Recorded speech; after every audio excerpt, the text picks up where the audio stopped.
Pressure profiling has been talked about a lot, but it's often delivered as confusing, over-explained theory or without showing the practical impact of the choices you make during brewing.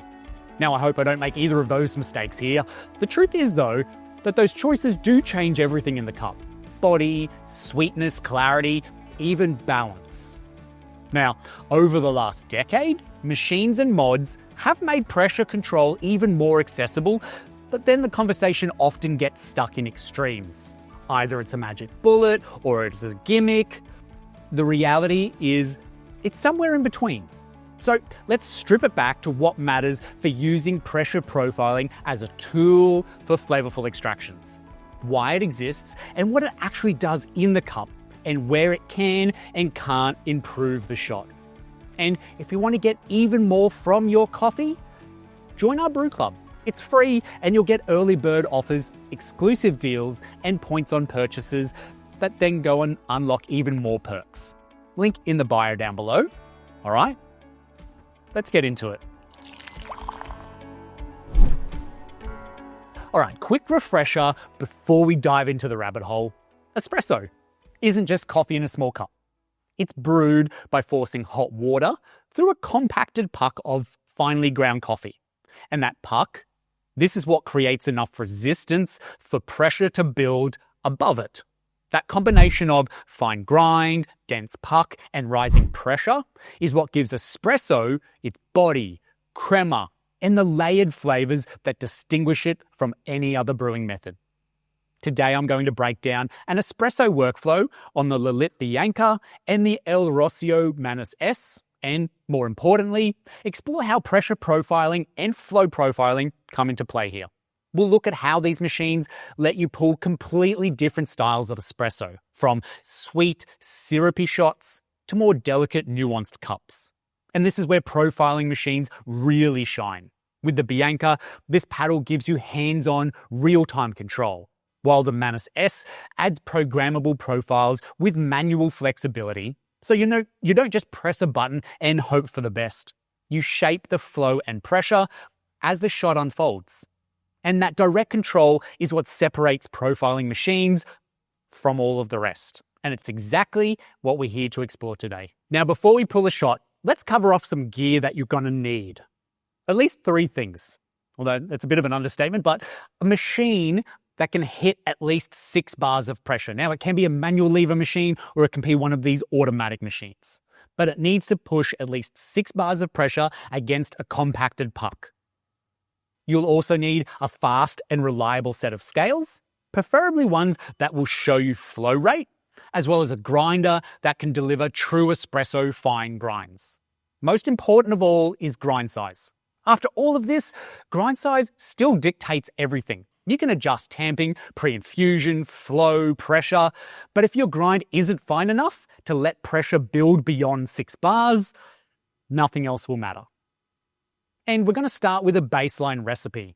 18 grams of coffee in, aiming for a 1 to 2 yield, using a medium roast. Medium roasts are perfect for learning the feel of a profile. They give a clear feedback without being too finicky on either end.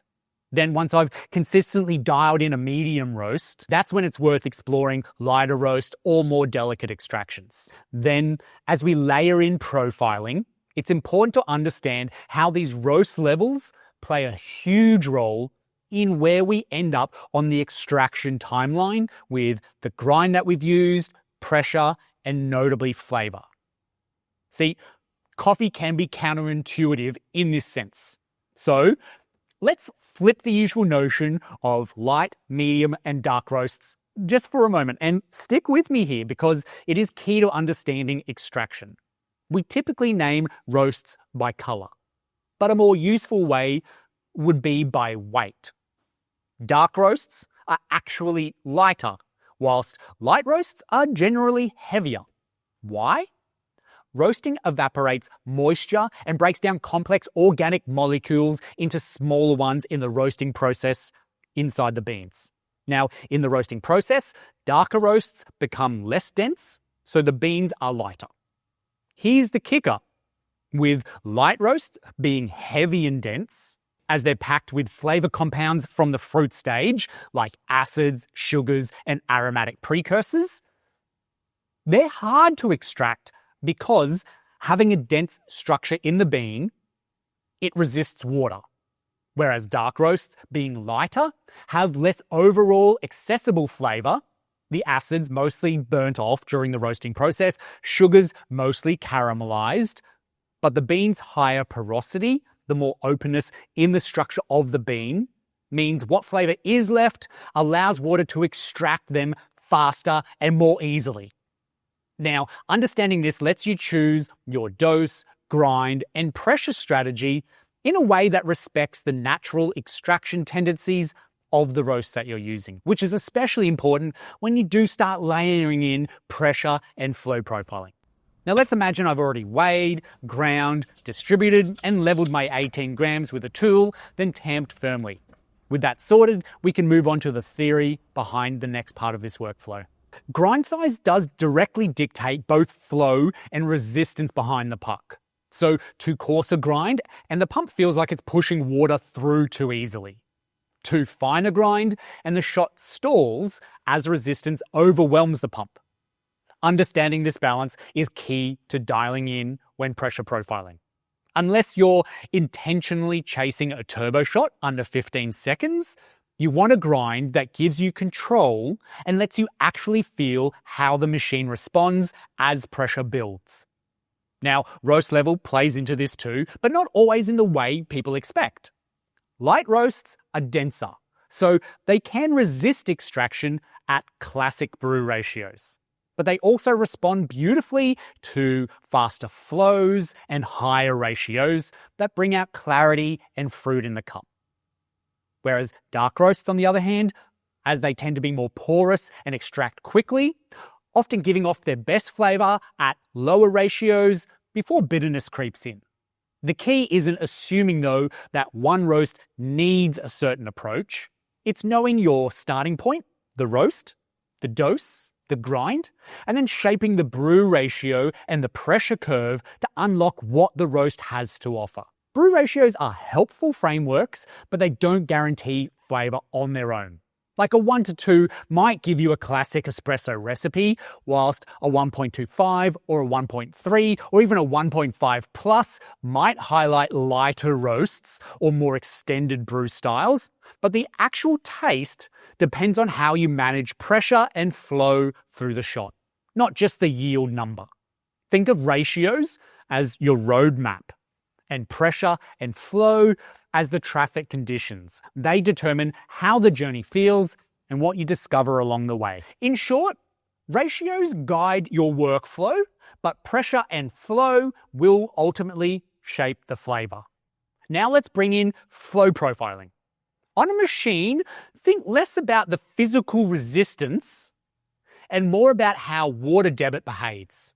That is, how much water is actually moving through the puck at different pressures. It's not just about what you see in the stream of espresso, it's about how the puck inside is responding as the extraction progresses. You see, early on, the puck is dense, so it resists flow, but as the extraction progresses, soluble material is extracted, so the puck loosens. Resistance decreases and flow naturally increases. So if you hold a flat 9-bar pressure, you'll see that flow speed up over time. And if you adjust the pressure dynamically, you can slow or accelerate the flow to emphasize things such as sweetness, body, or clarity. When you're working with manually profiled shots, it does help to think of it in stages of extraction rather than these fixed rules. The puck will evolve, and your pressure and flow management decide how that evolution translates into flavor.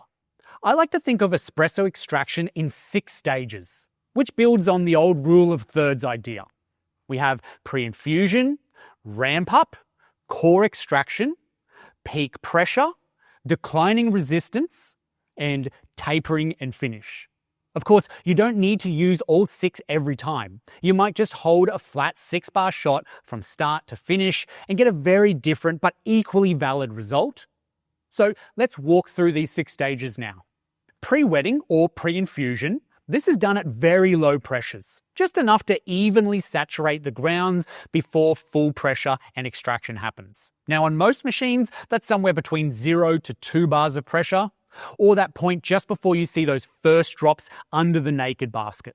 This stage often enhances bright aromatics and fruity notes in the cup, but it's not a requirement.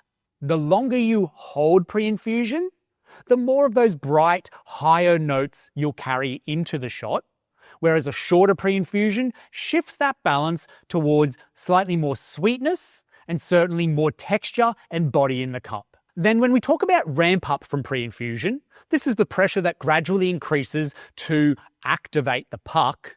On a machine, this can be programmed as a slow rise, or you will be manually adjusting it. The ramp up usually falls in that 3 to 6 bar range. And its main role, I would say, is to stabilize the puck and control channeling. Ramp ups can be fast or gradual, but I think a slower rise tends to encourage sweetness and a lighter body, whilst skipping it altogether simply shifts that flavor balance that you would get from a slow rise to more flavors that you would get towards the later stages of your extraction. And yes, time is the first thing everyone always asks about in this moment. If you're pulling a 9-bar flat shot at a standard grind, you would expect something along the lines of 27 to 30 seconds. That's your baseline for dialing in. But the moment you start manipulating pressure, flow, and talking about different roast profiles, timing almost goes out the window here. So the longer you linger at lower pressures, the less time you have at higher pressures. And that interlocks directly with how the flavors are extracted at each stage. Now, next on our timeline is the core extraction. This is usually a steady and controlled increase towards the peak pressure, and it's less about specific pressure ranges and more about the clock starts now. This is on the back of ramping up, and you could incorporate this as the plateau of your shot. This stage is about pulling out sweet caramel, nutty, and rounder tones, mid-body. Now, missing this phase doesn't mean that you won't taste these elements. It's just that the longer you're here, the shot's structure, viscosity, and roast character may take on a more dominant role too. This is where a lot of enthusiasts like to peak the remainder of their espresso profile at. You give up some body and viscosity in the shot, but it's generally a very pleasant shot balanced towards sweetness and acidity over any body or texture. Now, given the fact that I generally drink medium roast coffee, a shot that's had a mid-range, talking time here, pre-infusion, and then a ramp up to a peak of say 6 or 7 bars, I've found to be one of the more exclusive shots to guarantee enjoyment every time. Now, if you're moving into full pressure, this is where you push towards that classic espresso extraction. This is going to further emphasize body and complexity. This is that defining peak pressure in espresso extraction, somewhere in the 7.5 to 10 bar pressure range, and noticeably is also the moment where flow begins to speed up. Depending on how fast you got here in the shot's timeline, will depend on how long you can hold at this peak pressure. So imagining no pre-infusion, fast ramp up, you're going to be able to hold this pressure through the extraction's core and peak intervals for longer. And then it will only become apparent in time whether you want to either stop the shot, as you've probably reached your desired yield in a good amount of time, or you have the availability to ramp down and then slow the flow to your yield. On pump-based machines like the Lelit Bianca or the Rocio Manus S, ramp down is usually about gradually releasing pressure so the flow drops away smoothly. As by this stage, most of your extraction has already happened. Usually around 80 to 90% of your target yield is in the cup. So easing off the pump helps round off any harsher notes and prevents over-extraction as you come out of peak pressure. Think of this as stretching the shot to hit your desired ratio. You're not cutting pressure to 0 immediately, but you're letting the espresso coast to its final output while maintaining balance and clarity. The key is Every interval blends into the next, and you can adjust, skip, or extend phases. What matters is how you use pressure and monitor the flow to read the puck resistance and then shape the flavour rather than hitting strict numbers. Throughout the process, pay attention to the flow out. This is your feedback. And on machines like the Lelit Bianca and the Rocio Manus S, changes in flow indicate puck density and how extraction is evolving. Adjusting on the fly is what makes pressure profiling so versatile and so rewarding. Pressure profiling isn't about chasing perfection in every shot. I can tell you that firsthand. It's about having another tool to shape flavour and dial in exactly what you want from your coffee. Modern, refined machines make this level of control accessible without having to fight temperature instability or inconsistent flow with a majority of manual lever machines. Take this as an invitation to experiment though. Consider your grind, reconsider your brew ratios and how pressure curves tie this all together. Every choice interacts, and the beauty of these machines is that you get the feedback and you can turn this into insights that consistently give you rewarding shots. Thank you so much for watching till the end of this video. I really do hope that you found it insightful and helpful. Certainly add any further questions or keep this conversation going in the comment section down below and I'll get straight back to you. And as always, I'll see you in the next video.